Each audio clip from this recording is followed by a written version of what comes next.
नमस्कार, मी वृषाली कदम. जय महाराष्ट्राच्या coffee with Kadam या खास कार्यक्रमामध्ये आपल्या सगळ्यांचं स्वागत आहे. आणि आता सणासुदीला सुरुवात झालेली आहे, मंगळागौर सुरू झालेली आहे, गणपतींचं आगमन होणार आहे, गौरींचं आगमन होणार आहे. त्यामुळे आता महिलांसाठी हे नटण्या आणि सजण्याचे दिवस आलेले आहेतच. आणि नटणं सजणं म्हटलं की साडी आली, साडी आली म्हणजे पैठणी आली, आणि पैठणी म्हणजे येवल्याची पैठणी, आणि येवल्याची पैठणी म्हणजे कापसे पैठणी. हे असं समीकरण जे आहे गेले अनेक वर्ष हे जुळून आलेलं आहे. आणि यासाठीच म्हणून कापसे पैठणीचे सर्वेसर्वा बाळासाहेब कापसे यांना आज आपण आमंत्रित केलेलं आहे. खूप खूप स्वागत आपलं जय महाराष्ट्रमध्ये आणि कॉफीमध्ये. नमस्कार. खरं तर जसं मी म्हटलं की येवल्याची पैठणी म्हणजे कापसे पैठणी, इतकं एक दृढ नातं गेल्या अनेक वर्षांमध्ये महाराष्ट्राशी झालेलं आहे. तर याबद्दल नक्कीच जाणून घ्यायला आवडेल की कसा हा जो ब्रँड आहे हा ब्रँड म्हणून पुढे आला आणि डेव्हलप झाला, आणि त्याच्या मागची किती मेहनत आहे. कापसे पैठणी बद्दल खरं थोडक्यात सांगणं फार अवघड आहे. खरंय खरंय. तसं तर कापसेमुळे पैठणी, पैठणीमुळे कापसे फेमस झाले. आणि पैठणीची मला खरं इतिहास सांगायला आवडेल का आपल्या महाराष्ट्रामध्ये हजारो वर्षापूर्वी ही पैठणी तयार होते, हजारो वर्षापासून. याला खूप जुना इतिहास आहे. तुम्ही जर इतिहासात बघाल तर पैठणला पहिली ही तयार व्हायची, आणि पैठण ते चायना, पैठण ते रोम, अशा अनेक ठिकाणी तो सिल्क रूट तयार झालेला. अशी खूप ट्रॅडिशनल, खूप ऐतिहासिक साडी ही आपली महाराष्ट्राची आहे. हिला राजवस्त्र म्हणून दर्जा मिळालेला आहे. परंतु माहीत नाही ती खूप महागही पडली, तिच्याकडे दुर्लक्ष झालं असंही म्हणायला हरकत नाही. पण आमच्या येवल्याचे जे कारागीर होते, पर्टिक्युलर काही समाजाचे त्याच्यात नावं सांगता येईल, खत्री समाज, कोष्टी समाज, साळी, हलवा, ह्या समाजांनी ही पैठणी येवल्यामध्ये खरंच जपली. आणि त्यांनी खूप म्हणजे पिढ्यानपिढ्या त्या पैठणींनी खूप तसं उतार चढाव बघितलेले. ह्या लोकांना भरपूर त्याच्यामध्ये उपासमारीची कदाचित वेळ आली असेल, त्या पैठण्या विणून घरात ठेवण्याची वेळ आली असेल, असं ते बरेचसे जुने लोक सांगतात. का दळणवळण नव्हतं अशा काळातही त्यांनी ती टिकवली.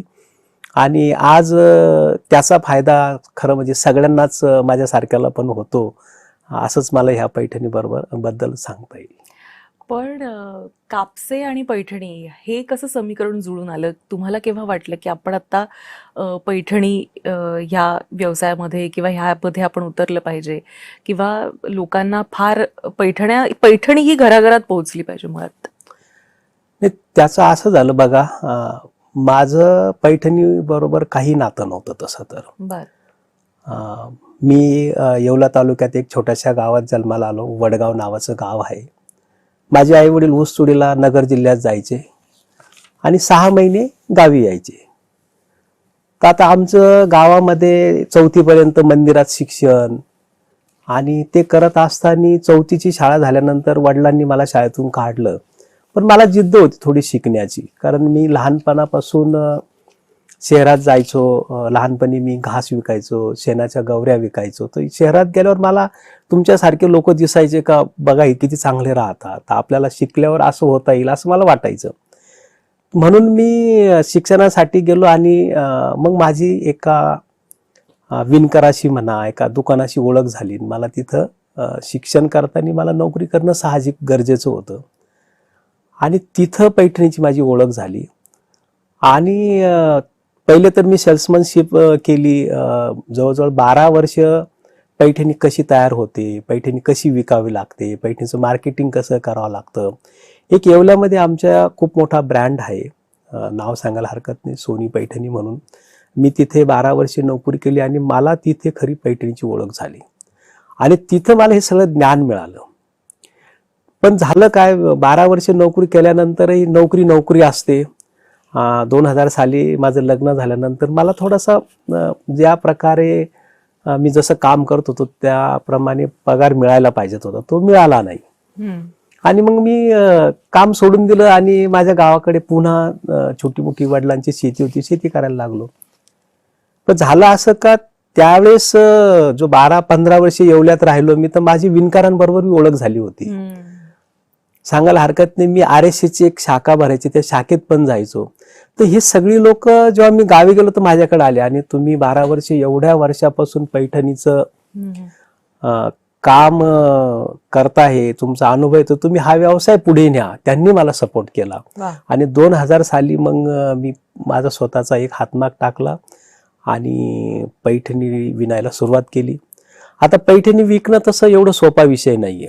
पहिले तर मी विणकरांकडून 2-2 साड्या घ्यायचो, त्यांच्याकडं न विकणाऱ्या साड्या ते मला द्यायचे. पण 12 वर्षाचा अनुभव असा होता का कोणती साडी कोणत्या राज्यात विकेल, कोणत्या पठडीतल्या ग्राहकाला विकली जाईल, कुठल्या म्हणजे ते कळायचं मला का ही दादरची चॉईस वेगळी आहे, मरीन लाईनची वेगळी आहे, गुजरातची वेगळी आहे. त्याच्यामुळे मला जी विणकर न विकणाऱ्या साड्या जरी द्यायच्या तर मी बरोबर त्या विकायचो. आणि असं करून कापसे पैठणी ही निर्माण झाली. नाही पण मला असं वाटतं आता गेल्या 26 वर्षांमध्ये हा जो ब्रँड आहे हा घराघरात पोहोचलेला आहे, त्यामागे मेहनतही आहे. तर मग असं तुम्ही काय वेगळं आता द्यायला मधल्या काळामध्ये सुरुवात केली की लोकांचं अटेन्शन जे आहे ते कापसे पैठणीकडे आलं? नाही, सगळ्यात पहिली गोष्ट तर बघा, माझा स्वतःचा अनुभव इतका मोठा होता 12 वर्षाचा. त्या अनुभवाच्या बळावर मला हे कळत होतं का महिलांना काय हवंय आणि विणकराला काय हवं याची सांगड घालणं गरजेचं होतं. माझ्या नोकरीच्या काळात मला काही गोष्टीची उणीव भासत होती का कुठंतरी हा व्यवसायामध्ये कमतरता आहे, पण मला बोलता येत नव्हतं. पण मी जेव्हा स्वतःचा व्यवसाय चालू केला तर मला असं वाटलं की याच्यामध्ये विणकराची कुठंतरी थोडीशी पिळवणूक होते किंवा पैठणीचं मार्केटिंग चांगल्या प्रकारे होत नाही, याची जाहिरातच होत नाही, याचे कुठं प्रोग्रामच होत नाही. तुम्ही बघा 2000 सालापर्यंत पैठणीचं तुम्हाला कुठेही जाहिरात दिसणार नाही. जाहिरातीचा जमाना आहे आणि लोकांना काय हवं ते देण्यासाठी आपण कलर कॉम्बिनेशन असेल, डिझायनिंग असेल, या सगळ्या गोष्टी दिल्या पाहिजेत. हे माझ्या लक्षात तेव्हाही यायचं. जेव्हा मी स्वतःचा व्यवसाय चालू केला तर मी सगळ्यात पहिले माझे विणकरांना एक सन्मान देणं किंवा विश्वासात घेणं, वाटून घेणं. म्हणजे एखाद्या साडी 2000 मिळत असेल तर मी म्हणायचो विणकराला 1000 यात जास्त मिळाले पाहिजेत. कारण यातला सगळ्यात म्हणजे कष्ट करणारा व्यापारी नाहीच आहे, हा विणकर आहे. आणि तो पाठमान एक करतो, रात्रंदिवस विणकाम करतो, तर त्याला पैसे मात्र मला असं लक्षात यायचं की खूप कमी मिळत आहे. त्याला पैसे जर जास्त मिळाले, कारण माझ्या ओळखीचे काही विणकर आहे, मी नाव सांगेल, नारायण उपासे आणि गुलाब उपासे, 65 वर्षे त्यांनी विणकाम केलं. ताई 65 वर्षे विणकाम करून ते घरात संडास बांधू शकले नाही, ही वस्तुस्थिती आहे. आणि एवढं चांगलं ते विणकाम करायचे. त्यांच्या पैठणीचं डिझाईन ब्रिटिश एअरलाईनवर पेंट केलेलं आहे. बरं, इतकं जुनं डिझाईन ते तयार करायचे आणि एवढे रात्रंदिवस कष्ट करून हे माणसं घरात संडास बांधू शकले नाही. याचं कारण काय? तर याचं कारण यांची पिळवणूक होते कुठंतरी. यांना जे पैसे मिळायला पाहिजे ते मिळत नाही. पण मी जर व्यवसाय केला तर बघा, मला 2000 पगार होता, मला 20,000 मिळाले तर बाकीचे पैसे काय करणार, कारण मी त्याच विचाराचा आहे. म्हणून सगळ्यात पहिले मी हा विचार केला व्यवसाय करताना की विणकराला नफ्यातला काही भाग आपण त्याच्या मजुरी व्यतिरिक्त दिला पाहिजेत, तर माझ्याकडे चांगले विणकर येतील, माझ्या व्यवसायाला मदत होईल आणि ग्राहकाला थोडं स्वस्त दिलं पाहिजे. सगळ्यात पहिली ही सांगड घालण्यात कापसे सक्सेस झाले, म्हणूनच तो ब्रँड तयार झाला. अगदी, त्यामुळे गमक त्यांनी खरं सांगितलेलं आहे सक्सेसचं. पण मला सांगा, आता महाग, पैशावर आलेलोच आहोत आपण, तर पैठण महाग असतात असं अनेकांचं म्हणणं असतं.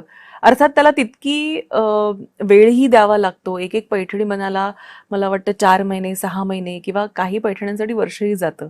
तर त्यामागची मेहनतही आहे. तर हे तुम्ही कसं सांगू शकाल की नाही, महाग पैठणी नसतेच. बघा, एक स्किलचे कारागीर असतात, कारागिरांमध्ये कॅटेगरी असते बघा. म्हणजे एखादं डिझाईन 3 कॅटेगरीमध्ये जरी बनवलं ना तर त्या स्किल वाईज त्याची रेट ठरतं. बरं, म्हणजे एखादी पैठणी, एक मुनिया एक प्रकार आहे, तर मुनिया डिझाईन आहे ती अगदी 22,000 पासून 55,000 पर्यंत मुनिया डिझाईन बनते. पण तुम्ही म्हणाल डिझाईन तर सेम आहे, मग याचा रेट जास्त का? तर त्या कारागिराचं स्किल त्याच्यात असतं, त्याचं विणकामाची पद्धत. दुसरी गोष्ट अजून डिटेल सांगायचं जर म्हटलं ना तर पैठणीमध्ये जेवढा तुम्ही धागा मोठा वापराल, म्हणजे रेशीम जर जास्त टाकलं तर पैठणी स्वस्त होते. बरं, आणि पैठणी धागा जर कमी वापरला, म्हणजे ते प्लाय म्हणतो आम्ही त्याला, single ply, double ply, 3 ply, 4 ply, तर तुम्ही जेवढा धागा कमी वापराल तेवढी साडी एकदम सुळसुळीत आणि छान तयार होती, तिचा लुक येतो. आणि पण त्याला बनवायला वेळ लागतो साहजिक. 6 तारी घेतला तर लवकर बनते आणि 2 तारी घेतलं तर त्याला 2 टाइम वेळ लागतो. म्हणून त्या डिझाईनमुळे, त्या विविंगच्या कलेमुळे, त्या कारागीरच्या स्किलमुळे एका डिझाईनचे वेगवेगळे रेट ठरतात. आणि मग ग्राहक कुठंतरी त्याला ज्ञान नसतं, त्याला दुरून एवढंच कळतं की तुमची मुनिया 22,000ची माझी 55,000ची, मला महाग लागली का काय. पण तसं नाहीये, त्याच्यामध्ये ते स्किल आहे. खरंय. आणि मला असं वाटतं की ह्या स्किलचेच पैसे आहेत, ह्या स्किलचीच मजुरी आहे, आणि तो मोबदला त्या कारागिराला मिळणं देखील तितकंच क्रमप्राप्त आहे, कारण शेवटी ती कला आहे आणि ती जोपासली गेली पाहिजे. तर पैठणी महाराष्ट्राची ओळख आहे, महावस्त्र आहे. पैठणी समोरचा सगळ्यात मोठा चॅलेंज काय आहे असं तुम्हाला वाटतं? मागणी आणि पुरवठ्याचा समतोल बिघडला आहे, हाच एक समस्या, बाकी काही नाही. आमचे प्रश्न तर वेगळे आहे. पैठणी मुळातच आमच्या ज्या महिला भगिनी आहेत ना, यांनी ती जपली आहे. उलट त्यांची इतकी मोठी रिक्वायरमेंट आहे. आमचं आव्हान वेगळं आहे. आमचं आव्हान मॅन्युफॅक्चरिंगचं आहे. का एवढ्या लाखो करोडो महिला पैठण्या मागताय, त्यांना पैठणी कशी पुरवल्या जाईल, याच्यामध्ये कसे अजून हातमाग वाढवले जातील, याच्यामध्ये डाईंगचा एक छोटासा प्रॉब्लेम येतो. महिलांना जे कलर हवे ते थोडेसे आमच्याकडून आता दिल्या जात नाही. आता जे नवीन युगानुसार कलर कॉम्बिनेशन चॉईस बदलते. तर आमचे आव्हान तेवढेच आहे का आम्हाला थोड्या टेक्नॉलॉजीचा थोडासा वापर कमी पडतोय. हस्तकला असल्यामुळे आम्ही ती वापरू शकत नाही, आणि महिलांना त्याच्याशी काही देणं घेणं नाही. मला ह्याच कलर कॉम्बिनेशनची पाहिजेत, इतर साड्यात होते तर याच्यात का होत नाही, तेवढं मात्र आव्हान आहे. आणि त्याच्यावरही मी कापसे म्हणून असं सांगेल की माझ्या परिवारामध्ये मी टेक्स्टाईल इंजिनियर तयार करतोय. माझी स्वतःची मुलगी टेक्स्टाईल इंजिनियर होते. दुसरी मुलं त्याच्यामध्ये काम करताय, कोणी फॅशन डिझाईनचं करतं, कोणी टेक्स्टाईलचं करतं. का आपल्याला हे सगळं आव्हानं जी येत आहे त्याच्यावर मात करणं गरजेचं आहे. त्यात डाईंग असेल, त्याच्यात कपड्याची क्वालिटी असेल, कलर कॉम्बिनेशन असेल, त्याच्यावर मात्र आम्ही प्रयत्न करतोय. तुम्ही हे गणित आम्हाला समजावून सांगितलं, मात्र आजच्या पिढीमध्ये आपण बघतो आता पेस्टल शेड्स आलेले आहेत. ही एक मला असं वाटतं नवीन एक पैठणी आपल्याला या पठडीमध्ये पाहायला मिळते. नजीकच्या मला वाटतं 1-2 वर्षांमध्ये पेस्टल शेड्स पण पैठणीमध्ये यायला लागलेत. मग हे कसं रेव्होल्युशन किंवा ह्याकडे आपण कसं पाहता? नाही, आता पैठणी पहिले आहे ना, याच्याकडे असा विषय होतो का थोडंसं जर बघितलं तर ब्राह्मण लोक बघितले तर अजून ट्रॅडिशनल कलर वापरतात. जुन्या महिला एक समाजावाईज आम्ही बघतो त्याच्याकडे, तर काही समाज आहे ना अजूनही मेजंटा, बॉटल ग्रीन, गोल्डन, जांभळा, हिरवा, निळा, काळा हेच वापरतात. मग पैठणी आता काही समाजावाईज राहिली नाही. पैठणी गुजराती लोक वापरतात, जैन वापरतात, बोहरी वापरतात. सगळ्या प्रकारचे लोक जेव्हा पैठणी वापरतात तर त्यांना त्यांचे कलर आवडतात. त्यांचे कलर बनवणं हे आमचं कामच आहे. आणि जेव्हा महिलांकडे एक पैठणी होते, 2 होते, तर तिलाही वाटतं आता मला वेगळ्या रंगाची हवी. त्याच्यामुळे खरं हे रंग चॉईसनुसार आता आपण बनवतोय. मला असं वाटतं पेस्टल शेड्स जे आहेत ह्या ऑफिस वेअरसाठी किंवा थोड्याशा म्युटेड असतं, ते फार लाऊड नसतात, ते रंग फार भडक नसतात, थोडे म्युटेड असतात. त्यामुळे एखादा कार्यालयीन समारंभ असेल तेव्हा खूप छान पद्धतीनं जातात. त्यामुळे मला असं वाटतं की ऑफिस गोईंग ज्या लेडीज आहेत, महिला ज्या आहेत, त्यांची डिमांड ही पेस्टल शेडकडे खूप आहे येत्या म्हणजे आताच्या काळामध्ये. मला असं वाटतं हा एक पैठणीनं एक का ते टाकली आहे, कारण आतापर्यंत पैठणी म्हणजे केवळ फंक्शनसाठीच किंवा मग काय लग्न समारंभ म्हणजे आता काय उत्सवच, तर असं न राहता छोटेखानी समारंभ असतील किंवा काही कॉन्फरन्सेस असतील त्याला सुद्धा पैठण्या ह्या सर्रास वापरल्या जात आहेत पेस्टल शेड्स मधल्या. तर मला असं वाटतं ही एक खूप चांगली बाब आहे. पैठणी म्हणजे मला असं वाटतं की कुठल्याही रंगात असो ती भावतेच, कारण त्याची रंगसंगती, स्टाईल. आता मुनिया ही डिझाईन कशी काय आली हे देखील इंटरेस्टिंग आहे, जाणून घ्यायला आवडेल. हे खरं जुनं ऐतिहासिक नाव आहे. कसं आलं ते खरं इतिहासच सांगेल. पोपट जो असतो ना, मोठा पोपट, तो बॉर्डर मध्ये छोटा पोपट काढतात, म्हणजे त्याचा पूर्ण छोटा हिरवा रंग असून लाल चोच असते, त्याला मुनिया म्हणतात. म्हणजे मोठ्या पोपटाची प्रतिकृती छोट्या पोपटात केली, त्याला मुनिया म्हणतात. एवढं मला मात्र माहित आहे. मग ह्याच्यामध्ये ट्रिपल मुनिया आली, हो हो त्याच्यानंतर मुनिया मध्ये सुद्धा वेल आली. वेल आली. तर ह्या ज्या काही चेंजेस आल्या काळानुसार, हे कसे घडत गेले?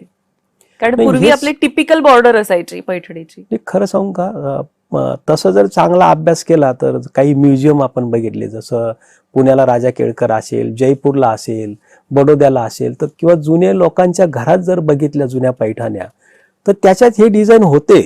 बरं. मधल्या काळात फक्त ती चटई बॉर्डर, नारळी बॉर्डर जी म्हणतो आम्ही, ती खूप याच्या फोकसमध्ये आली. पण ह्या डिझाईन पूर्वीपासून बनतच होत्या. लगडी पट्टा असायचा, पूर्ण प्लेन पट्टा, प्लेन पदर. आणि शिवाय आमच्या महिला आम्हाला रोज हे आयडिया देतच असतात का मला आता माझी पैठणी वेगळी पाहिजेत. सर्कलची मला वाटतं गोल बांगडी डिझाईन मधला मोर, ही सुद्धा आता पुन्हा जुनी डिझाईन परत येते. याकडे खूप जुनं डिझाईन आहे. म्हणजे बांगडी मोर म्हणतो, एका बांगडीमध्ये 4 मोर एकमेकाकडे बघतात. हे अतिशय क्रिटिकल डिझाईन आहे. कठीण आहे ना, खूप कठीण आहे, पण ही खूप जुनं आहे. म्हणजे ज्या काळात कोणतंही कसे ते कारागीर विणत असेल, आता तरी आमचे लूम थोडे डेव्हलप झाले. पहिले नांगर खुपशी नावाचा एक प्रकार होता. म्हणजे आपला नांगराचा फाळ असून एवढा मोठा, तेवढं मोठं धोटं तिकडे टाकावं लागायचं. आणि त्याच्यात ती बांगडी मोर म्हणा किंवा आसावली डिझाईन म्हणा हे काढल्या जायच्या. तर त्यावेळेचे कारागिरीला खरंच मानावं लागेल. आणि ते खूप जुने डिझाईन आहे. पण बायका सगळं हे बघून आम्हाला नवीन ऑर्डर देतात, त्याच्यामुळे आम्ही हे सगळं तयार करतो. महाराष्ट्राबाहेर सुद्धा पैठणीची डिमांड आहे ती वाढली आहे. म्हणजे पूर्वी भरजरी साड्या म्हणजे त्या साऊथच्या साड्या असं एक समीकरण होतं, पण आता साऊथ मध्ये देखील पैठणी लोक आवडीने नेसतायत महिला. याकडे आपण कसं बघताय? खरं सांगतो, म्हणजे भुरळ पाडली आहे साऊथच्या लोकांना आपल्या पैठणीने. तसं तर मी तर असं म्हणेल का महाराष्ट्राकडे सगळ्यांचंच लक्ष आहे. महाराष्ट्राच्या कोणत्याही संस्कृती असेल किंवा विकास असेल ना, ह्या राज्याकडे संपूर्ण भारताचं लक्ष आहे. अगदी. त्याच्यात पैठणी सुद्धा सुटली नाही. महाराष्ट्रीयन आपले कलाकार असतील, उद्योगपतींच्या बायका असतील, मोठे मोठे IAS अधिकारी असतील, ते जेव्हा ह्या पैठण्या नेसतात समारंभाला, हे बघून इतर राज्यात पण नेसायला लागल्या. आणि आताचा तो विषय असा आहे का पैठणी सगळ्यात जास्त माझ्या हिशोबाने आंध्रामध्ये विकते. हो, खरं. हैदराबाद मध्ये ज्या काही कॉलन्या आहे, Banjara hill, jubilee hill, MLA colony, एवढे पैठणीचे मोठे मोठे प्रोग्राम होतात. म्हणजे थीम तयार होते. नऊवारी पैठणी ताई आता महाराष्ट्रापेक्षा आंध्रात जास्त चालते. हो का? हो, पूर्ण एका लग्नाची थीमच असते की 100 बायका नऊवारी पैठणी नेसतील, 100 बायका ह्याच बॉर्डरच्या पैठणी नेसतील. एवढी ती आंध्रामध्ये चालायला लागली. कारण महाराष्ट्रीयन बायकांचं अनुकरण सगळ्याच करणारच. मी असं ऐकून आहे की राम मंदिर झाल्यानंतर तिथेही आपल्याकडून वस्त्र गेलं होतं, तर त्यामागची कहाणी नक्की ऐकायला आवडेल. बघा, म्हणजे जे आपलं आस्थेचा विषय राम मंदिर होणे सगळ्यांना वाटत होतं, त्यावेळेस आमच्याकडे कापसे फाउंडेशन मध्ये शेकडो दिव्यांग लोक काम करतात. आणि आता आपण काहीतरी, जसं बघा एखाद्याच्या घराला, घर भरणीला आपण काहीतरी वस्तू नेतो. आता रामाचं घर होतंय, रामाचं मंदिर होतंय, काय द्यायचं? तर आमच्या प्रोजेक्टमध्ये सगळ्यात पहिले तर आम्ही ते रेशीम नॅचरल रंगनी केलं. म्हणजे फुलं लावले, त्या फुलांपासून रंग तयार केला, त्याच्यात ते डाईंग केलं. आणि विणलं कोणी माहितीये? ज्या मुलांनी कधी हातमाग काय असतो माहित नाही, धागा कशाला म्हणता माहित नाही, पैठणी काय, वस्त्र काय, काहीही माहित नाही, अशा अपंग मुलांनी, ज्यांना एक हात नाही, कोणाला पाय नाही, कोणाला कान नाही, कोणाला बोलता येत नाही, अशा मुलांनी ते वस्त्र बनवलं. 9 प्रकारचे आम्ही वस्त्र बनवले. आणि आम्हाला एवढा आनंद होतो का बघा, हजारो वस्त्र आले तिथे. परंतु केवळ आणि केवळ देवालाही वाटलं का ह्या माणसाने, जसं शबरीचे बोरं देवांनी खाल्ले ना, तसं पुन्हा देवालाही वाटलं, राम भगवंतालाही वाटलं का ह्या दिव्यांगाचं वस्त्र मी परिधान करेल. पहिल्या दिवसाचं पिवळं वस्त्र हे आमच्या दिव्यांग मुलांनी विणलेलं होतं. क्या बात आहे. वा वा. पण जसं तुम्ही बघायला आपण बोलत असताना विषय निघाला की मधला एक काळ होता की त्या काळामध्ये इतकं पैठणीकडे लक्ष दिलं जात नव्हतं किंवा थोडीशी दुर्लक्षित होती. ती आता खूप छान पद्धतीनं फोकसमध्ये आली आहे. तर हा जो ट्रेंड बदललाय, याकडे आपण कसं पाहता? ट्रेंड तर खरं ह्या टेक्नॉलॉजीमुळे बदलला. कुठंतरी आम्हाला सुद्धा ह्या पैठणीचं म्हणजे ह्या आपलं चॅनल असतील किंवा ह्या सगळ्या गोष्टीमुळे तुम्ही जे न्यूज देतात ह्या सगळ्या टेक्नॉलॉजीमुळे पैठणीला सुद्धा खूप सपोर्ट झालाय. अदरवाईज पैठणी लोकांपर्यंत पोहोचायची कशी हा मोठा विषय होता. पण अलीकडच्या ह्या 10-15 वर्षामध्ये आम्हाला त्याची खूप मोठी मदत झाली. मी एक आवर्जून सांगेल तर आमच्या पैठणीमध्ये जर चमत्कार जो झाला असेल तो आदेश भाऊ बांदेकर, तुम्हाला नाव माहित असेल. त्यांनी जे तो होम मिनिस्टर कार्यक्रम जो केला ना तो त्या कार्यक्रमामुळे पैठणी घराघरापर्यंत पोहोचली आणि पैठणीला खरोखर तिथं खूप मोठा सपोर्ट झाला. बरं, आदेश बांदेकर जर हा कार्यक्रम पाहत असतील तर, नाही तर मी लिंक पाठवेनच त्यांना. अरे आम्ही तर आदेश भाऊ एकदा शिर्डीला आले होते दर्शनाला, तर मी त्यांना आमच्या प्रोजेक्टला जेव्हा त्यांनी भेट दिली तर आम्ही म्हटलं तुम्ही त्या साईबाबाला मानतात, आमचे सगळे विणकर तुम्हाला साईबाबा मानतात. क्या बात है, क्या बात. तर आणि खरोखर त्यांच्यामुळे आमच्या सगळ्याच विणकर बांधवांना खूप पैठणी उद्योगाला आणि येवल्याला वेगळं रूप आलेलं आहे. पण आता थोडं आपण ऑथेंटिक पैठणीकडे येऊया. पैठणी खरी कशी ओळखायची सांगा. आता पैठणी खरी ओळख नाही ना, तसं म्हटलं तर तो एक अभ्यासाचा विषय आहे. मी कितीही डिटेल सांगितलं तो विश्वासाचा आणि अभ्यासाचा 2 विषय आहे. आता टेक्नॉलॉजी अशी आली का मी जर म्हटलं पाठीमागून बघा धागा नसेल तर ती खरी पैठणी, पण आता डुप्लिकेट पैठणीमध्ये सुद्धा पाठीमागून धागा येत नाही. कसं ना? हो, टेक्नॉलॉजी अशी आली आहे का आमची ओरिजिनल पैठणीच्या हुबेहूब डुप्लिकेट पैठणी तयार होते. आता फक्त पैठणी ही विश्वासू दुकानात घ्यावी किंवा स्वतः अभ्यास करून घ्यावी. जिथं तुमचा विश्वास आहे, ज्या दुकानदारावर, ज्या ब्रँडवर, त्याच्याकडे पैठणी घ्यावी असंच फक्त म्हणता येईल. कारण टेक्नॉलॉजीमुळे खरी आणि खोटी ओळखणं खरोखर अवघड आहे. पण तरी पण काही टिप्स अशा आहे का दोन्ही साईड सारखी असते. तिचं सिल्क तुम्ही किती गोळामोळा केलं ते त्याला पुन्हा हात फिरवला तर त्याच्या सुरकुत्या निघून जातात. ह्या काही त्याच्या ओळखण्याच्या गोष्टी आहे. GI टॅग असूनही पैठणीच्या नावाने फसवणूक होते, याकडे आपण कसं बघता? नाही, GI टॅग आम्हाला मिळाला आहे. फसवणूक माझं मत असं आहे का फसवणूक होते असं माझं मतच नाही पहिल्यापासून. मेन काय होतं का पैठणीची डिमांड इतकी मोठी आहे. आम्ही येवलेकर म्हणजे बघा आता भारतामध्ये महिलांची संख्या किती, प्रत्येक बाई माझ्या हिशोबाने 10-10 पैठण्या घेते आहे आणि येवल्यामध्ये 7-8 हजार हातमाग आहे. कसा पुरवठा करणार? GI टॅग मिळाला पण मग मागणी पूर्ण होत नाही म्हणून इतर राज्यात पैठणी तयार व्हायला लागली. हुबेहूब हँडलूमवर पण तयार होतात पैठण्या, म्हणून त्याला असं फसवणूक नाही म्हणता येणार. बरं, कारण आपण मागणीच पुरी करत नाही. मग आपल्याला पहिले लाखो हातमाग टाकावा लागेल. हा प्रश्न, फसवणुकीचा प्रश्न हा खरा तर सरकारकडे जातो. मग सरकारने ती फसवणूक थांबवायची असेल तर आपल्या महाराष्ट्रामध्ये प्रत्येक जिल्ह्यामध्ये खूप मोठ्या प्रमाणात पैठणीचं उत्पादन वाढलं पाहिजे, तर आपल्याला म्हणता येईल आता ही पैठणी डुप्लिकेट बनू नये. मेन आपला मॅन्युफॅक्चरिंग मागणीच्या प्रमाणे खूप कमी होतं, त्याच्यामुळे इतर पैठण्या विकल्या जातात. आज आपण बघतो की सोशल मीडियावर सुद्धा अनेक ठिकाणी पैठण्या विकल्या जातात किंवा एक माध्यम झालेलं आहे सोशल मीडिया. ह्याचा परिणाम किंवा ह्याचा फटका जो आहे तो पारंपरिक दुकानांना बसतोय का असं वाटतं तुम्हाला? नाही, तसं तर अजून काही जाणवलं नाही. म्हणजे ऑनलाईन आम्ही सुद्धा पैठण्या विकायला सुरुवात केली. आमची पण वेबसाईट तयार झाली आहे. परंतु हा हौशीचा विषय. हौशी बायका लग्न समारंभ असेल, जास्त क्वांटिटीत घ्यायच्या असेल ते आजही येवल्याला येतात. आजही आमच्या दुकानामध्ये वेटिंग असतो. ऑनलाईन घेणारी एक साडी असते, 1 किंवा 2 साड्या घेतात ज्यांना अजिबात शक्यच नाही येवल्याला येणं, किंवा परदेशामध्ये त्या वाढल्या विक्रीच्या. दुसऱ्या राज्यातले लोक पैठण्या घ्यायला लागले.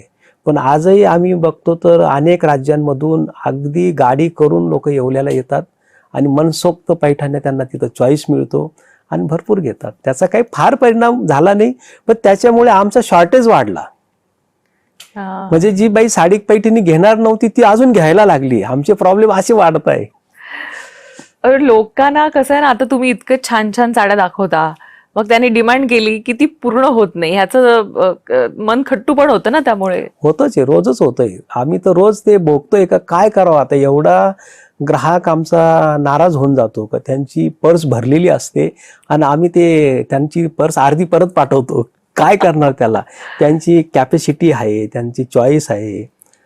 त्यांना त्या रेंजच्या म्हणजे साध्या रेंजच्या तर सहज मिळतात, पण हेवी रेंजच्या साड्या 4-4 महिने तयार होत नाही, तर त्याला अडचण होते. याच्यासाठी एकच प्रश्न आहे का ते मॅन्युफॅक्चरिंग वाढलं पाहिजे.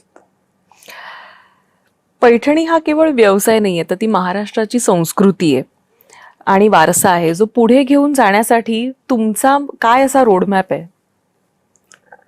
नाही, आम्ही तर बघा 2001ला एक हातमाग टाकला आणि आता जवळजवळ आमच्याकडे 2000 पेक्षा जास्त हातमाग आम्ही तयार केले. अरे वा. त्याच्यानंतर आमचा तालुका हा दुष्काळी तालुका आहे. येवल्याला म्हणजे पाऊस फार कमी पडतो आणि इतका मोठा समाज तिथं आहे, खाली आहे. तर जसं आदिवासी समाज, शेतमजूर समाज, ह्या सगळ्या लोकांना कसं याच्यात आणता येईल आणि पैठणी अजून कशी विणकाम वाढवतील हा आमचा प्रयत्न अखंडपणे चालू आहे. त्यातल्या त्यात आम्ही तर जनरल लोक तर समजा आहेच, तर दिव्यांग कसे याच्यात आणता येईल त्याच्यावर बी कापसे पैठणीने एक प्रयोग केला आहे. तर जी मुलं बोलू शकत नाही, काही चालू शकत नाही, ज्यांना जे अनाथ आहे त्यांना आम्ही पैठणीचं प्रशिक्षण दिलं आणि ते उत्कृष्ट कारागीर तयार झाले. फक्त थोडा सुविधांचा अभाव आहे, त्याच्यामुळे आमचं काम हे कासवाच्या गतीने चालू आहे. ते वाढवायचं असेल तर काहींनी आम्हाला मदत केली पाहिजे. शासन असेल, मोठ्या कंपन्या असतील, तर त्यांनी थोडं लक्ष घातलं तर नक्कीच ह्या कलेला म्हणा किंवा ही जी संस्कृतीला नक्कीच आधार मिळेल असं मला वाटतं. पण ही जी कला आहे ही आपल्याला मोठ्या स्केलवर जर डेव्हलप करायची असेल तर त्यासाठी म्हणून काय केलं पाहिजे असं तुम्हाला वाटतं? त्याच्यासाठी बस शासनाने थोडंसं याच्याकडे जर लक्ष दिलं विशेष बाब म्हणून, आणि त्याच्यासाठी जे स्ट्रक्चर पाहिजे ते म्हणजे आता एक हातमाग टाकायचा असेल तर त्याला पहिले तर जास्त माग टाकायचे तर त्याला शेड बांधावं लागतील, हातमाग तयार करावं लागतील. त्या हातमागावर विणकरांना प्रशिक्षण द्यावं लागेल. म्हणजे प्रशिक्षण बी हे जसं आपण कॉलेजमध्ये एखादा कोर्सला 4 वर्षे सांगतो, 4 वर्षे कोर्स केल्यानंतरही त्याला नोकरी मिळत नाही किंवा कामही मिळत नाही. पण आमच्या पैठणीमध्ये 1 वर्षाचा जरी कोर्स केला, जे आता टेक्सटाईल डिपार्टमेंट स्किल डेव्हलपमेंटच्या माध्यमातून नक्कीच आम्हाला मदत करत आहे, परंतु ती थोडीशी कमी पडते. 45 दिवसाचं ट्रेनिंग किंवा 60 दिवसाच्या ट्रेनिंगमध्ये खरं सांगा एवढं हे स्किलचं काम खरंच कारागीर त्याच्यात तयार होतो का? नाही होत प्रॅक्टिकली. त्याच्यात जर शासनाने थोडीशी लक्ष घालून एक चांगली पॉलिसी बनवली, चांगले ट्रेनिंग सेंटर येवल्यामध्ये जर तयार झाले तर हजारो लोकांना रोजगार मिळेल, हजारो लोक याच्यात ट्रेन होतील आणि त्यांना जर सुविधा दिल्या म्हणजे हातमागासाठी शासन करतंय, आमची शासनावर तक्रार नाहीये, शासन करते, पण ते छोट्या प्रमाणात होतंय. तर मोठ्या प्रमाणात जर याच्यात मदत झाली, मोठे क्लस्टर तयार झाले तर नक्कीच पैठणी लोकांपर्यंतही जाईल आणि रोजगार पण वाढेल. नाही, हा अतिशय महत्वाचा प्रश्न आहे, कारण आपण नेहमी पाहतो की स्किल्ड लेबर हा एक गहन विषय आहे की एखादा स्किल्ड लेबर आहे तर त्याच्याकडे जॉब नाहीये, एखाद्याकडे जॉब आहे तर तो त्या जॉबमध्ये तितका स्किल्ड नाहीये. आणि त्यामुळे ही जी तफावत आहे ना ही कुठेतरी भरून निघाली पाहिजे आणि प्रशिक्षण हे म्हणजे सगळ्याचं उत्तर आहे. त्यामुळे हे प्रशिक्षण वाढलं पाहिजे आणि प्रशिक्षणासाठी म्हणून अशी काही खास इमारत किंवा काही लोक, आज आपण इतकं म्हणतो की लोकांकडे रोजगार नाहीये, बेरोजगारी आहे काही ठिकाणी, तर मग हे जर कुठेतरी थांबवायचं असेल तर मला असं वाटतं हा अमकाच असा व्यवसाय आहे की ज्याला प्रचंड मागणी आहे, ज्याच्या उत्पादनाला प्रचंड मागणी आहे आणि बनवणारा जो लेबर आहे तो कमी आहे किंवा त्याच्याकडे हातमागासाठी म्हणून जे इन्फ्रास्ट्रक्चर हवं आहे त्याची उपलब्धता नाहीये. तर मला असं वाटतं की ह्या ज्या काही गोष्टी जर पूर्णत्वास गेल्या तर रोजगार निर्मिती होईल. म्हणजे मला असं वाटतं की नाशिक, येवला या ठिकाणी रोजगार निर्मितीचं एक मोठं हब निर्माण होऊ शकतं. आणि जसं तुम्ही आता म्हणालात की टेक्सटाईल इंजिनियर ही एक वेगळी कन्सेप्ट लोकांपर्यंत जाईल. आज फॅशन इंडस्ट्री इतकी मोठी वाढलेली आहे आणि मला असं वाटतं की साधारणतः पूर्वी असा एक ट्रेंड होता की म्हणजे 70-80च्या काळामध्ये की आता असा एक ट्रेंड आहे की एकदा नेसलेली साडी ना पुन्हा नेसायला साधारण 3-4 महिने तर सहज निघून जातात. अगदी. कारण इतक्या लोकांच्या चॉईसेस वाढलेल्या आहेत आणि इच्छाशक्ती वाढलेली आहे, इन्व्हेस्टमेंट वाढलेली आहे या फॅशन इंडस्ट्रीमध्ये किंवा टेक्सटाईलमध्ये. तर त्याला तसा पुरवठा नाहीये, हे सगळ्यात मोठं चॅलेंज आहे. तर नक्कीच या सगळ्याची ना दखल घेण्याची आवश्यकता आहे, जेणेकरून लोकांनाही रोजगार मिळेल आणि हमखास रोजगार आहे हा. हमखास रोजगार आहे. याच्यामध्ये बघा, रोजगारासाठी कोणत्याही जास्त शिक्षणाची गरज नाही. आमच्या ह्या टेक्सटाईल डिपार्टमेंटमध्ये कोणतंही खूप टेक्निक लागतं असंही नाही, खूप टेक्निक बदलतं असंही नाही. आम्हाला चॅलेंज नाही. एकदा विणकर जर तयार झाला तो आयुष्यभर छान पैसे कमवू शकतो. मग छान म्हणजे कसे कमवू शकतो आणि किती कमवू शकतो हे सांगा. जर माझ्या हिशोबाने जर एखादा विणकर निर्व्यसनी असेल आणि त्याला खरोखर जर पैशाची गरज असेल तो 50,000 रुपये महिना सहज कमवतो. वा. म्हणजे आमच्या येवल्यामध्ये आजही काही उदाहरणं नावासकट सांगता येईल का काही लोकांनी त्या एका हातमागावर मोठी मोठी घरं बांधली, मुलांचे शिक्षण केले, लग्न केले, काहीच कमी नाही ना. तर हा आदर्श जर डोळ्यासमोर ठेवला तर त्याच्यामध्ये भयानक सुरक्षितता आहे आणि कुठेही शहरात जायची गरज नाही, नोकऱ्या शोधायची गरज नाही. छान दोघं नवरा बायको वाटेल तेव्हा काम करू शकतात. मला सांगा, घरामध्ये हातमाग जर असला तर तो माणूस पहाटे 4ला काम करू शकतो. त्यांनी जर 18 घंटे काम केलं तर त्याला चांगले पैसे मिळू शकतात. हा त्याच्यामध्ये मेन हे तासांवर पैसे निर्धारित असतात का? नाही, तासावर नसतात. तसं तर काही डिझाईनवर असतात, इंचावर असतात, साडीच्या नगावर असतात. परंतु याच्यामध्ये 2 प्रकार आहेत. जो स्वतः साडी विणतो त्याला चांगले पैसे मिळतात. परंतु मी जर 2 हातमाग टाकले दुसऱ्याला विणायला दिलं तर मग मला पैसे नाही मिळणार. याच्यामध्ये थीम अशी आहे की ज्याच्या घरात स्वतःचा माग आहे आणि तो स्वतःच सगळं विणतो त्यालाच चांगले पैसे मिळू शकतात. पण तुम्ही माग टाकले, तुम्ही दुसरे रोजगार आणले, मग त्याचे पैसे जाऊन तुम्हाला काय राहणार हा विषय येतो. पण मूळ स्वतः विणणाऱ्याला चांगले पैसे मिळतात. खरं. त्यामुळे असं स्किल्ड लेबर जो आहे तो निर्माण करण्याची आवश्यकता आहे. पैठणीला अजून पुढे घेऊन जाण्याची आवश्यकता आहे. पण पैठणीमध्ये सुद्धा खूप ट्रेंड झालेले आहेत. आता आपण बघतोय की पैठणी विथ इक्कत, पैठणी विथ बांधणी, पैठणी आणि साऊथच्या ज्या काही डिझाईन्स आहेत, म्हणजे तिकडच्या ज्या मोराच्या डिझाईन्स आहेत वगैरे, त्या सुद्धा असं fusion. So tradition meats modern असं एक नवीन फ्युजन आपल्याला बघायला मिळतं पैठणीमध्ये. म्हणजे फुल ब्रोकेड पैठणीकडे मी नंतरच येते, पण ह्या फ्युजनकडे तुम्ही कसं पाहता? ती एक काळाची गरज आहे. पैठणी आमच्या महिलांनी समजा 1 घेतली, 2 घेतली, 4 घेतल्या तर त्यांनी परत काय घ्यावं, म्हणून बांधणी साडीमध्ये आम्ही पैठणी तयार करतो. साडी पूर्ण येवल्यातच तयार होते, पण बांधणीसाठी ती जयपूरला जाते, इक्कसाठी ती हैदराबादला जाते, ओपाडासाठी ती हैदराबादला जाते, कांजीवरमसाठी ती केरळमध्ये जाते आणि तिथं ते वर्क होऊन येतं. ते सगळं महिलांच्या चॉईससाठी हा बदल करणं गरजेचं आहे. पण ह्या सगळ्याला पण किती साधारण कालावधी लागत असेल? काहीच कालावधी लागत नाही. पैठणी जी तयार झाली ना तर बाकीचं जे वर्क होतं बांधणीचं वगैरे ना हे फार इझी झालंय आता. म्हणजे साड्या पाठवायच्या आणि यायलाच तेवढा वेळ लागतो. बाकी त्यांच्याकडे एवढ्या टेक्नॉलॉजी आहे तर ते खूप फास्ट होऊन जातं ते काम. आणि ते महिलांचा खरा आवडीचा विषय असल्यामुळे आम्हाला ते करणं गरजेचं आहे. त्याच्यात काहीही वावगं नाही. आता महाराष्ट्र सरकारनं पैठणीसाठी म्हणून जे उपक्रम राबवलेले आहेत, प्रत्यक्ष विणकराच्या जीवनामध्ये त्याच्यामुळे कसा बदल झाला असं तुम्हाला वाटतं? निश्चितच विणकरांसाठी चांगल्या स्कीमा महाराष्ट्र शासन किंवा केंद्र सरकार करत आहे. त्यांना एकतर ओळखपत्र त्यांनी दिलंय. ज्या ज्या विणकरांना ओळखपत्र मिळालं त्याला मला वाटतं सणासुदीचे काही मानधन द्यायला सुरुवात झाली. विणकरांसाठी बऱ्याचशा बँका कमी व्याजदरांनी कर्ज द्यायला लागले आहे. शासनाच्या अजून काही स्कीम अशा आहे का त्याला हातमाग फ्री मिळतो, हातमाग टाकण्यासाठी एक छोटंसं हाऊस पण मिळतं. असे बरेचसे प्रयत्न शासन नक्कीच करते आणि त्याचा फायदा विणकरांना होतो. फक्त त्याच्यात एक अडचण पण येते. काय? ती अडचण अशी होते का माझ्या अभ्यासानुसार शासन जेव्हा सिंगल कारागीरला मदत करतं पण त्या कारागीरचा जर मार्केटचा अभ्यास नसेल, डिझाईनचा कलर कॉम्बिनेशनचा अभ्यास नसेल तो मात्र त्याच्यात फेल होतो. म्हणजे त्याचा अभ्यास असेल तर ते सक्सेसच होतात, पण ज्यांचा हा अभ्यास नसल्यामुळे ते कारागिरांना मदत करूनही ते फेल होताना दिसतात. तर मी ह्या विषयाकडे असं बघतो का बा सरकारने थोडं मास्टर व्ह्यूअरला मदत जास्त करावी.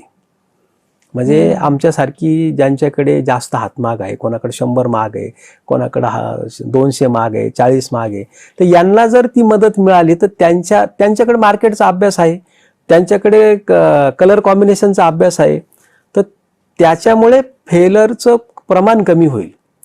म्हणून शासनाने इंडिव्हिज्युअल विणकराकडे जर ती क्वालिटी असेल, तो अभ्यास असेल तर तरच त्याला मदत करावी, किंवा मग मास्टर व्ह्यूअरला मदत करावी, असं माझं मत आहे. पुढील 25 वर्षांमध्ये तुम्ही पैठणीला कुठे पाहता? महाराष्ट्राची पारंपरिक साडी म्हणून की ग्लोबल लक्झरी ब्रँड म्हणून? नाही, पैठणी तर ग्लोबल तर झालेलीच आहे ऑलरेडी. आजही आम्हाला देशातून परदेशातून एवढ्या ऑर्डर्स येतात, परंतु ती महाराष्ट्राची शानच राहणार आहे कायम, कारण ती महाराष्ट्राचं राजवस्त्र आहे. ती कुठेही गेली तर महाराष्ट्राच्याच नावाने विकणार आहे. ती आजही म्हणजे बघा, आमची पैठणी अंबानीच्या कपाटात आहे. हो, मोठे मोठे नावं सांगायला हरकत नाही. आमच्या रश्मीताई कित्येक वर्षापासून पैठणी वापरतात. आपल्या राधिकाताई मर्चंट आहे, त्यांनी एक छान जॅकेट आमच्याकडून बनवून घेतला. बर, ते पण आमचे दिव्यांग बांधवांनी विणला होता. जेवढ्या सेलिब्रिटीज आहेत तुम्ही त्यांच्या अगदी माधुरीताई दीक्षित असतील, श्रीदेवीजी असतील, रेखाजी असतील, बऱ्याचशा पैठण्या आमच्या थ्रू गेलेल्या आहे. बरेचसे राजकीय लोक पैठण्या घेतात. आणि आता तर अंबानी एवढ्या तुम्ही बघत असाल, कायम कोणत्याही फंक्शन मध्ये पैठणी वापरतात. कोणत्याही सांस्कृतिक कार्यक्रम असेल, साधा गणपती घरामध्ये बसवायचा तर पैठणीची ऑर्डर येते. म्हणून पैठणी ग्लोबल झालीच आहे ऑलरेडी. पण त्यांचा गणपती साधा कुठे आहे हो? नाही, त्यांचा साध्या ठिकाणी वापरली जाते आणि ग्लोबल मध्ये वापरली जाते. त्याच्यामुळे आमची पैठणी ग्लोबल ऑलरेडी झाली आहे. आम्हाला भीती पुन्हा तीच आहे का हा पुरवठा करायचा कसा.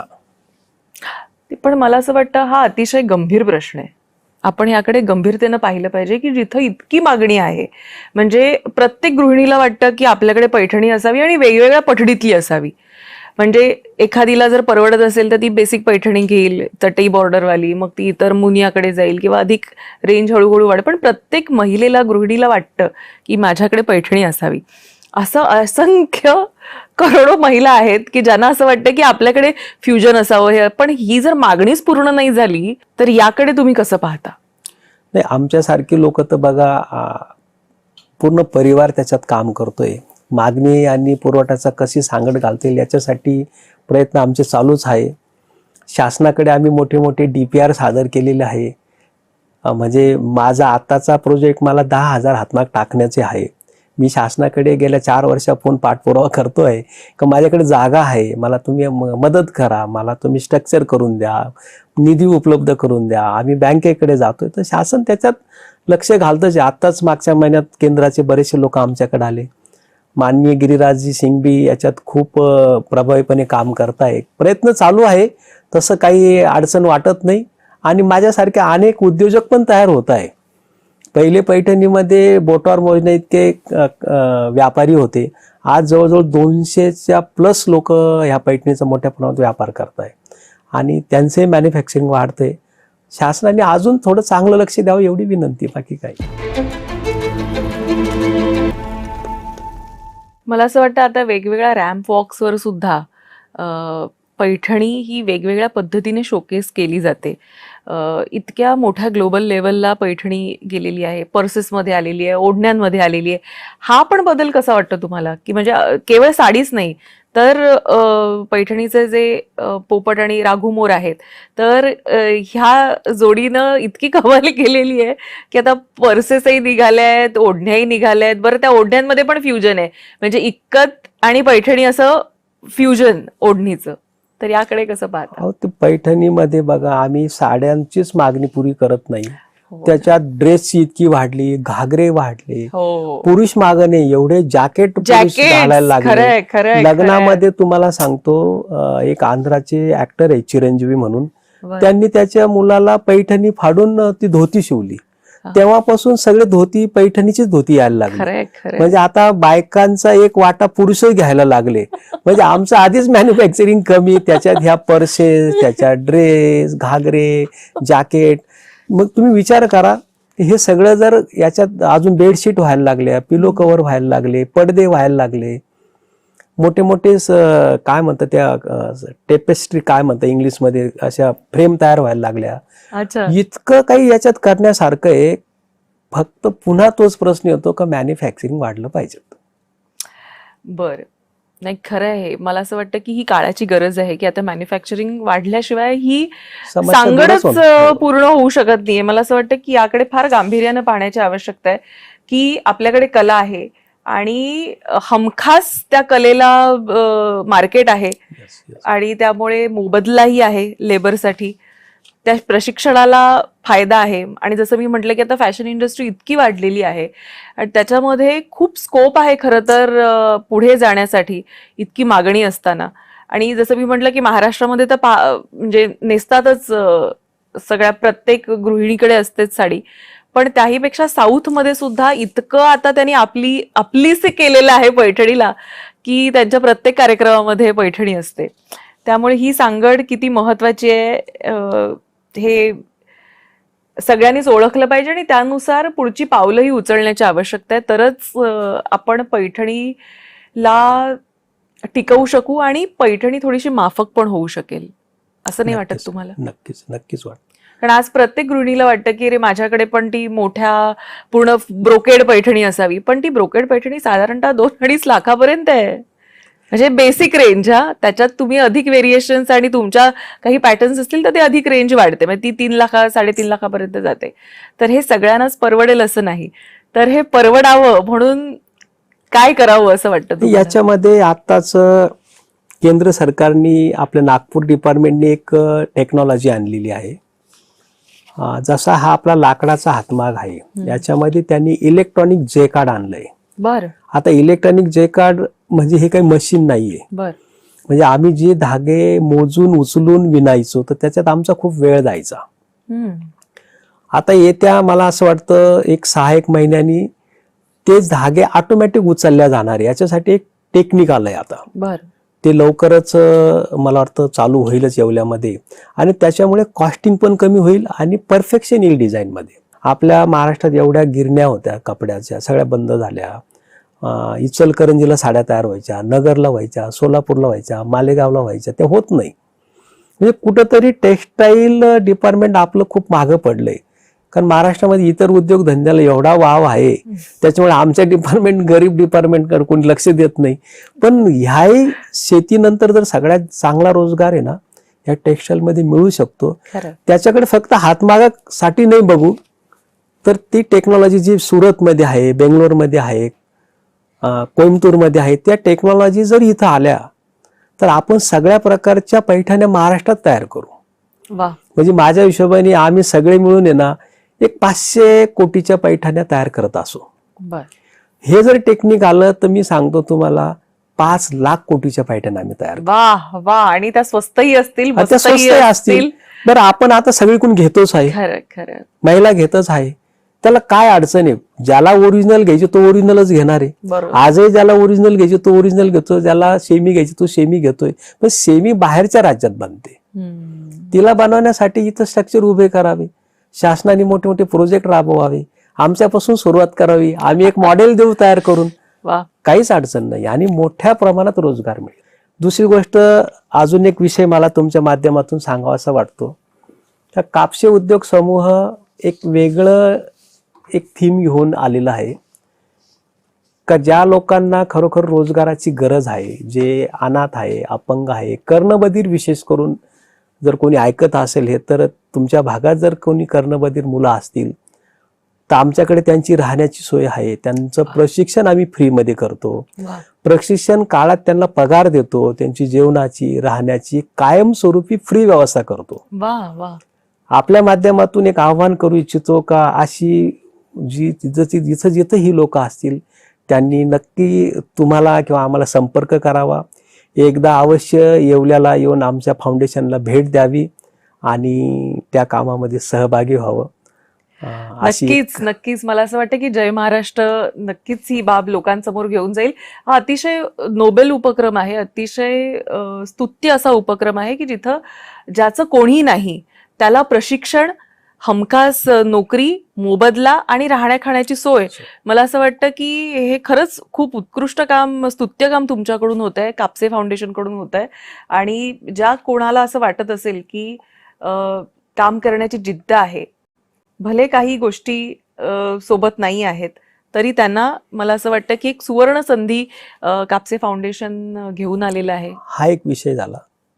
अजून एक विषय सांगतो का आजकाल मुलं शिकताय, ग्रॅज्युएशन करताय आणि त्यांना पुन्हा प्रश्न पडतो की एवढं 15 वर्ष शिकून काय करायचं.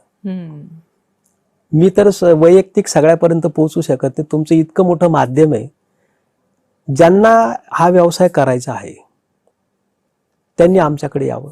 वा.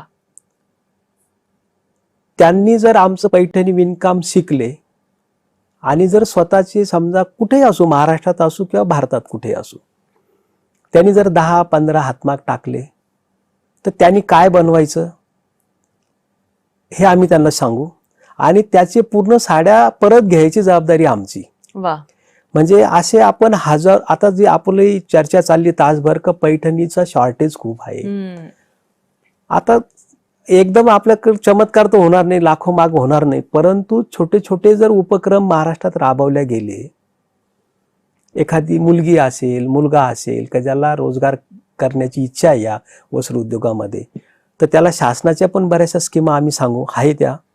आणि आमच्या बरोबर टायअप जर केलं तर आपण बायबॅक पॉलिसी बनवून एकीकडे त्यालाही त्याचा फायदा मिळेल, तो एक व्यावसायिक होईल आणि पैठण्या पण भरपूर प्रमाणात बनतील. तर अशा लोकांनीही आमच्या प्रोजेक्टला नक्की भेट द्यावी. आपण मिळून हा उद्योग नक्की वाढवू शकतो. कारण सगळं शासनाकडे मागून उपयोग नाही, शासन तरी कोणाकोणाला देणार आहे का नाही. तर आपण असे मार्ग त्याच्यात शोधलेले आहे. तुमच्या माध्यमातून हे एक आव्हान आम्ही करू इच्छितो. नक्कीच मला असं वाटतं की हे पण म्हणजे स्वतःच्या पायावर उभं राहण्यासाठी म्हणून एक खूप चांगली संधी आहे.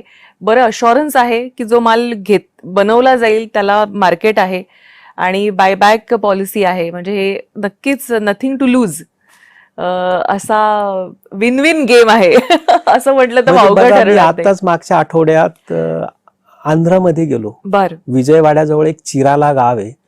तिथले मुख्यमंत्री चंद्रबाबू नायडू आणि त्या डिपार्टमेंटनी आपल्या बरोबर टायप केलं, MOU केला.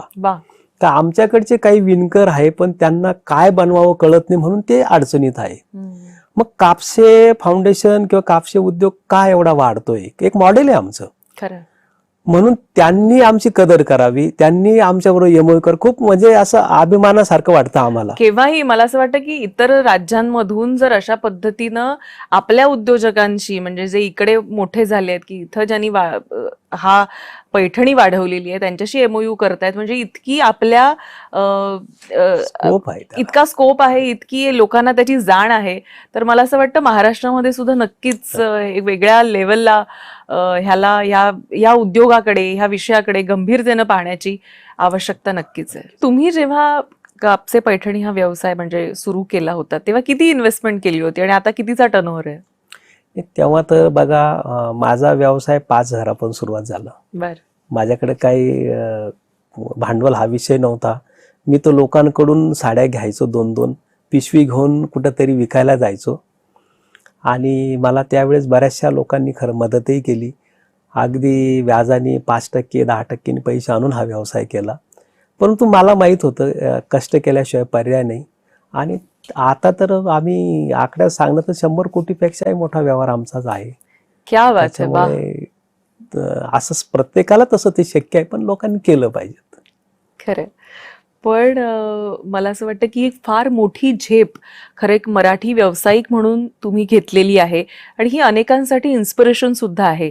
आता वेळ इतकीच आहे की ज्या मागणीनं पैठणीची मागणी वाढते तितकासा पुरवठा होत नाहीये, त्यामुळे मग सेमी पैठणी, पॉवरलूमची पैठणी असा पर्याय जो आहे तो लोकांच्या समोर आहे. पण हेच खूप सुंदर रीतीने होऊ शकेल जर इथं स्किल्ड लेबर निर्माण आपण केले आणि ही परंपरा पुढे चालू राहील. हे किती महत्वाचं आहे. आज असे किती विणकर असतील की जे फार जुने विणकर आहेत, ज्यांना फार जुन्या डिझाईन्स माहिती आहेत आणि ते पुढे घेऊन जात आहेत ही लेगसी. अशी संख्याही कमी आहे. मला असं वाटतं विणकरांची संख्या वाढली पाहिजे. हे सगळ्यात मोठं चॅलेंज आहे पैठणी समोरचं. काय म्हणताय, बरोबर की नाही? एकदम बरोबर आहे. आणि जुने विणकरांचा जो ठेवा आहे, त्यांचं जे टेक्निक आहे, त्यांच्या ज्या डिझाईन आहे ना, त्या कुठंतरी त्या प्रिझर्व झाल्या पाहिजेत. नाहीतर ते सगळं जुनं संपून जाईल. नवीन तर सगळंच येतंय हो, पण ते जुनी ज्या पद्धतीने त्या साड्या विणल्या जातात, जे कलर कॉम्बिनेशन बनवलं जातं, त्याच्यावर खरोखर कुठंतरी एक स्टडी झाला पाहिजे. ते कुठंतरी सुरक्षित ठेवलं पाहिजेत. आता पैठणी उद्योगामध्ये पारदर्शकता आणण्यासाठी प्रत्येक साडीला QR कोड किंवा डिजिटल सर्टिफिकेट असायला हवं का, असं तुम्हाला वाटतं?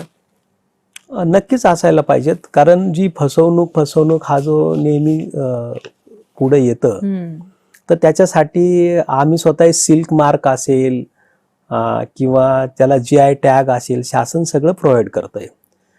फक्त लावण्याची त्याला गरज आहे आणि ग्राहकांनी ते बघून घ्यावं, म्हणजे फसवणूक होणार नाही. त्याची तर गरज आहेच. आणि शासन त्याच्यासाठी आता तर एक टॅग असा बनवला आहे शासनाने, तर ते मागावरच लावताय. त्या साडीचा तो कारागीर कसा आहे, त्याला किती दिवस विणलं, त्याच्यात सिल्क किती वापरलं, त्याचं डिझाईनची काय माहिती, अनेक प्रकारची टेक्नॉलॉजी शासन आम्हाला आता पुरवतंय.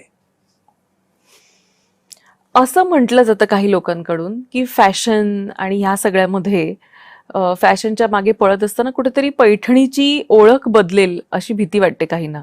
तर असं होऊ शकतं का की नाही? नाही, कधीच होणार नाही असं. महिला, आपल्या भारतीय महिला सोडा, उलट इतर महिलांना त्या भारतीय महिलांचा हेवा वाटतोय. त्या एवढ्या सुंदर दिसतात पैठणी नेसल्यावर, त्याच्यामुळे ते कमी वगैरे होणारच नाही. म्हणजे पहिले बघा, माझ्या हिशोबाने बायका वर्षात 10 साड्या घेत असेल, पण आता त्या 100 घ्यायला लागल्या. हो, त्याच्यात पैठणीचा नंबर पहिला आहे. त्याच्यामुळे कमी होण्याची कुठंच भीती नाही. फक्त काळानुसार आता पहिल्या 1 किलो वजनाची साडी बाई नेसायची, आता मात्र ती म्हणते मला एवढं वजन नको, आता मला 400-500 ग्रॅमची द्या. आम्हाला ते चेंजेस करावं लागेल. आम्हाला तेवढे चॅलेंज नक्की आहे आणि तो मागणीनुसार ते बनवावं लागेल. मला असं वाटतं पैठण्यांमधली सगळ्यात हाय रेंजची जी आहे ती आहे ब्रोकेड पैठणी. तर ही बनवायला साधारण किती वेळ लागतो आणि ह्याची जी खासियत आहे ती तिच्याबद्दल काय सांगाल? आणि हिचा जन्म म्हणजे हे कुठून आलं की बाबा अख्खं, म्हणजे आपण आतापर्यंत फक्त पदरावर अशी डिझाईन असायची, पण सर्व पैठणीवर, सर्व साडीवर अशी डिझाईन असावी, हा थॉट, हा विचार कुठून आलाय? विचार तर हा खरं महिलांनीच दिला आम्हाला. कारण आमचे खरे शिक्षक किंवा आम्हाला जे ट्रेन करतात ना, हे आमचे ग्राहकच करतात. बायकांना बघा, बायकांचा एक स्वभाव असतो की जी माझ्याकडे ती कोणाकडेच नको. आता मोठी बॉर्डर आली, मोठा पदर आला, कॉमन झालं पूर्ण ते. मग काही आमच्याकडे सांगायला का माझ्या साडीवर अख्खं डिझाईन काढा. एका बाईने तर आम्हाला सांगितलं झाड काढा अख्खं. तिला झाडच आवडलं. आता झाड काढायचं म्हणजे पूर्ण साडीवर ते आडवं झालं, पण तरी पण ते झाडाचं डिझाईन आजही चाललंय. मला माहित नाही ते कसं दिसतं, पण तरी बायका घेतात. त्याच्यामुळे ह्या बायकांचा चॉईसचा विषय आहे. तो बिचाऱ्या त्या खूप साध्या भोळ्या असतात. त्यांना एकच हवंय का आम्हाला माझी साडी सगळ्या कार्यक्रमात वेगळी पाहिजे. तिच्या डोक्यात एकच असतं की जी सगळ्यांकडे ती माझ्याकडे नाही, मला वेगळी पाहिजे. त्याच्यामुळे ह्या सगळ्या गोष्टीची निर्मिती होते. बरं, आता थोडे रॅपिड फायर टाईप प्रश्न विचारते तुम्हाला की तुमच्या मते पैठणीची सगळ्यात मोठी ताकद आणि सगळ्यात मोठी कमजोरी कोणती? सगळ्यात मोठी ताकद तर आमचा महिला वर्ग आहे. आणि सगळ्यात मोठी कमजोरी तर खरं म्हणजे आम्ही मॅन्युफॅक्चरिंग वाढवत नाही, हीच कमजोरी आहे. आज एका तरुण मुलीला जर पहिली पैठणी घ्यायची असेल तर तिला तुम्ही काय सांगाल? तरुण मुलीला जर पैठणी घ्यायची असेल तर तिने ट्रॅडिशनल पैठणी घ्यावी. जी ओरिजिनल पैठणीचे काठ आहे प्रथम तीच घ्यावी तिने. तिथून तिने सुरुवात करावी. पैठणी ही महाराष्ट्राची आहे की आता ग्लोबल ब्रँड झाली असं तुम्हाला वाटतं? नाही, ग्लोबल ब्रँड होताना तिची ओळख महाराष्ट्राचीच राहील, हे मात्र नक्की. आणि आता मी जे वाक्य म्हणेन त्याचं वाक्य पुढे तुम्ही पूर्ण करा की पैठणी म्हणजे फक्त साडी नाही तर ती आमची संस्कृती आहे, ते आमचं कल्चर आहे, असंच म्हणेन. खरं तर तुम्ही एका वेगळ्या पठडीवर ह्या पैठणीला घेऊन आलाय, कारण इतक्या वर्षांमध्ये म्हणजे साधारण मी चुकत नसेल तर 1970, 1980, 70 आणि 80च्या दशकामध्ये पैठणीला जितका वाव मिळायला हवा होता किंवा जितकी ती फ्लरिश व्हायला हवी होती, तितकीशी काही कारणांमुळे बहुधा ती नाही झाली. मग त्याच्यामध्ये अनेक गोष्टी असू शकतात किंवा त्यावेळेचा ट्रेंड तसा असेल की त्यामुळे तितकंसं नाही फ्लरिश झाली. पण नंतर आता आपण बघतोय की 80, 90, 2000 नंतरचा हा जो काळ आहे ह्याच्यामध्ये लोकांना त्याच्यामधल्या वेगवेगळ्या चेंजेस आवडायला लागल्या, त्याच्यामधले बदल, चॉईसेस वाढल्यात. ह्या सगळ्या गोष्टी पैठणीला एका वेगळ्या आयामापर्यंत घेऊन जातात आणि मला असं वाटतं की कापसेंनी त्याच्यामध्ये एक महत्वाची भूमिका देखील इतक्या वर्षांमध्ये बजावलेली आहे आणि अशी पुढे बजावत राहा.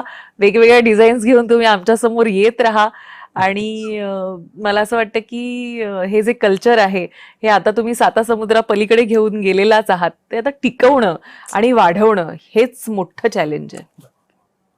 याच्यासाठी आमचे हजारो विणकर आमच्या बरोबर आहे.